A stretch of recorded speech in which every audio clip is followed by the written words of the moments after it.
Welcome to today's 5-minute Bible study in the Gospel of Mark. Still in Mark chapter 3, verse 21.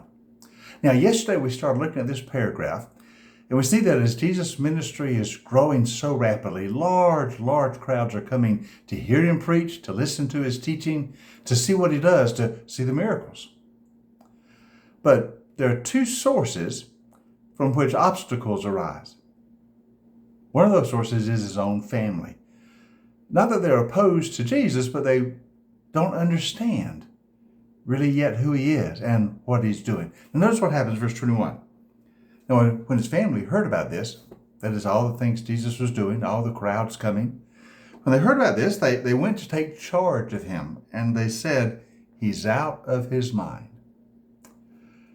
What's going on here? Well, they just don't understand. They see the ministry, but they know Jesus. How can he be the Messiah, as many are claiming?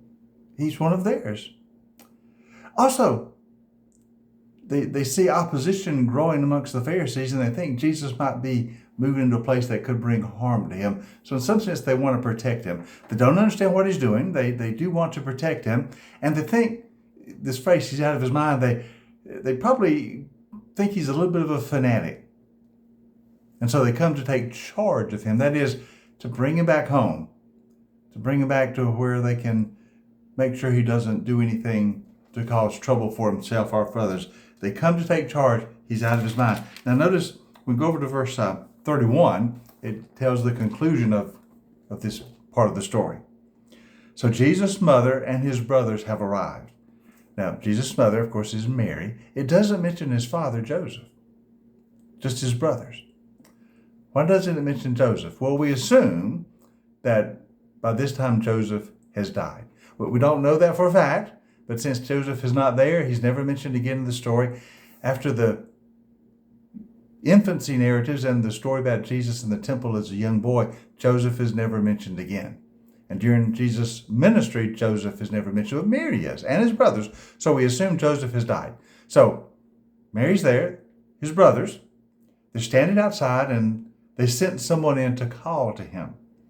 The crowd was sitting around him, so they told him, your mother, your brothers are outside, they're looking for you. And Jesus asked, who are my mother and who are my brothers? He looked at those seated in the circle around him, and he said, here are my mother and my brothers. Whoever does God's will is my brother and my sister and my mother. Jesus is not going to allow his family ties to prevent him from fulfilling the mission of the Father, the reason for which he's come. He loves his family, of that there is no doubt. But he cannot allow their misunderstanding to prevent him from doing what he needs to do. And he also says a very profound thing. He says, listen to all these who are coming to hear me preach. They are the family of God. They're coming to the kingdom of God.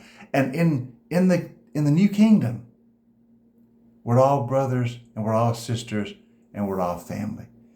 So my natural family cannot take priority over my spiritual family, as it were. For all of these who are following the call of the kingdom are now part of my family, and I have responsibilities to them as well. So Jesus is not cutting off ties with his family. Oh no, he just simply cannot allow their misunderstanding at this point. And it is simply they don't fully understand yet. But he cannot allow their misunderstanding to keep him from his wider ministry to the entire family of God. Now we know later on, of course, all of the family of Jesus will become believers. James, who is one of the brothers of Jesus, will later become the leader of the church in Jerusalem. And he will later write the letter of James we know of from the New Testament. But his conversion to faith in Jesus as Lord comes after the resurrection. So James obviously is among this group now trying to take Jesus back home, but he later on will become a follower, a disciple.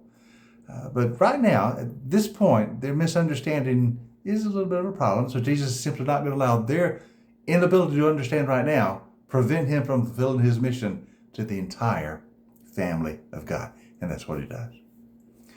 Now, there's also other opposition going, which is more serious, and that's from the Pharisees. And we'll look at what they do tomorrow, what they accuse Jesus of, and how he specifically responds to them. So join us next time for our 5-minute Bible study in the Gospel of Mark.